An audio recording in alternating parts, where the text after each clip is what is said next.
Hey guys, welcome back to Change Your Life. In this video, I want to talk about understanding why you behave the way that you do.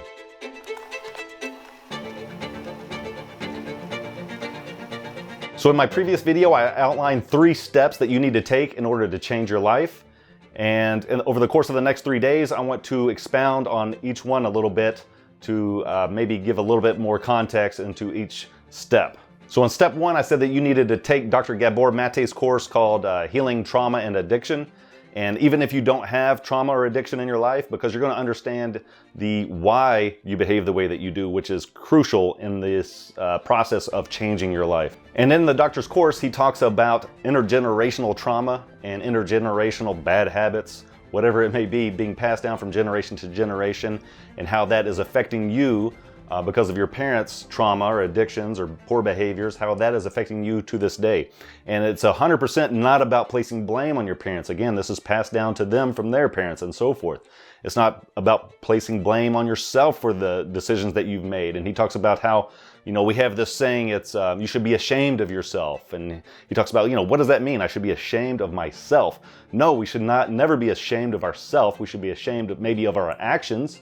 And that's where you can separate yourself from your actions. And once you do that, then the healing can begin, because when you understand why you act or behave the way that you do, then you can start to heal that and change the way that you act and the way that you behave. So, it's creating that separation from self and your actions. And once we understand why we behave the way that we do, because of the way that we were raised, because of the way that our parents were raised, or because of the environment that we grew up in, then we can start to heal. Then we can start to move on to step 2, which is identifying who we are, and who we are going to become ultimately. But until we understand why we behave the way that we do, we can't move on to step 2.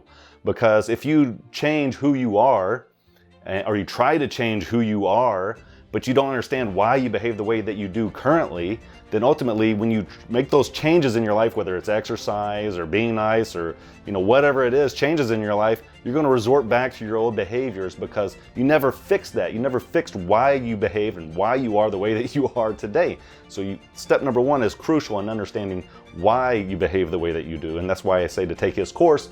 I'm going to be making new videos over the course of the next several months about this and trying to articulate what he's preaching and teaching.